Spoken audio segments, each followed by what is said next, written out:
is Brandon Nystrom. I'm the regional agronomist for AgriGold in Missouri and southern Iowa. Today is April 22nd and we're in north central Missouri. We're going to look at some key stand establishment issues that we're seeing a lot of in the field. As you can see right now in front of us, we've got a really good stand. Population of about 30,000. Plants are coming up nice and healthy. This was planted at about 1.75 inches deep to 2 inches. And then to my left, as we look, we have some major issues of stand establishment occurring. And what happened here was this is planted at about 2.5 inches deep. And essentially, the difference between these two is the stuff that was planted to my right here took advantage of a little bit warmer soil moisture or soil temperature conditions compared to the stuff that was planted a little bit deeper here to the left. And so we're going to go take an in-depth look and dig some of these plants up and see what's actually happening in the ground and the differences between these plants. All right, so we've now come to one of the portions of the field that we've seen some uneven stands and some rough emergence. And we actually dug up part of a row here. We did about an 8-foot span where we dug up each individual kernel and each individual baby corn plant. And you can see some of the plants we've dug up are extremely healthy. They've got a good radicle on them and some nice lateral roots. We have some plants that have struggled. They have some swollen mesocotyls, some twisted mesocotyls. Some of the radicals are stunted and undeveloped. And then in some instances we also have seeds where, as you can see here, that have actually swollen up but have not actually germinated or sprouted anything. And this is what we refer to as classical imbibitional chilling effect. And what imbibitional chilling is essentially a corn seed is going to imbibe, meaning take in roughly 30% of its body weight in soil moisture. We've had a lot of cold temperatures the past couple weeks. So when soil moisture gets below 50 degrees Fahrenheit and the plant absorbs that moisture, the cell walls become less elastic and can actually rupture.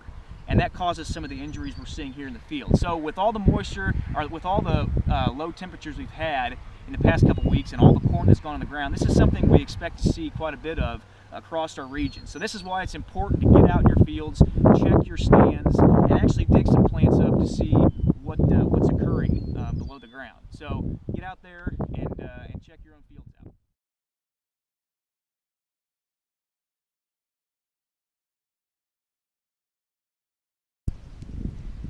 Hello, I'm Western Agronomy Manager Dustin Bowling, and one of the most important things we can do early spring is go out and evaluate our early season corn stands. And a big part of that is going out and taking population counts. There are two key methods on how to do this. We've got the wheel method, which is considered one of the more accurate methods. Then we also have the 1/1000th method. With the help of Brandon Nystrom, our Missouri agronomist, we're going to show you how to do each of these in detail. All right, so here Brandon's going to show us how to do the 1/1000th plant population counting method.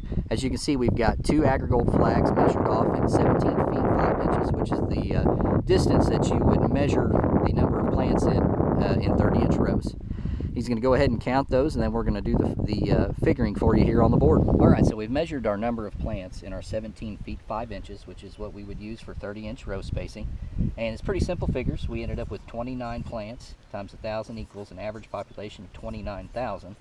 And again, with this method, it's probably not the most accurate, so it's vitally important that you get out there and take lots and lots of counts before you decide on either replanting or deciding whether or not your early stand is good enough to keep. So Brandon is showing us the wheel method.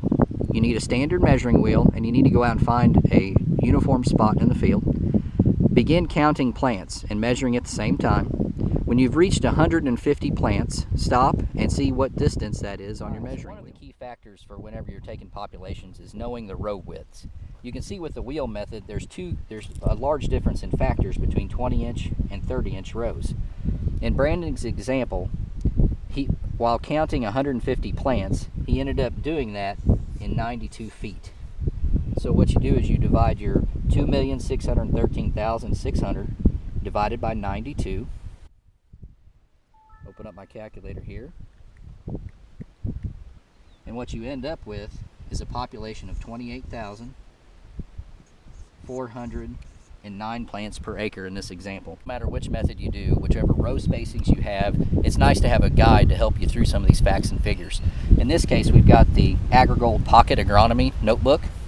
It's got lots of useful tables in here, such as all of our factors for the wheel method, or even how to check the corn population in varying row widths. It also has a nice chart from the University of Illinois Handbook on helping you decide whether or not you should be replanting or not. So if you'd like one of these, please contact the St. Francisville office, AgriGold headquarters, or contact your local corn specialist or AgriGold agronomist. Thanks.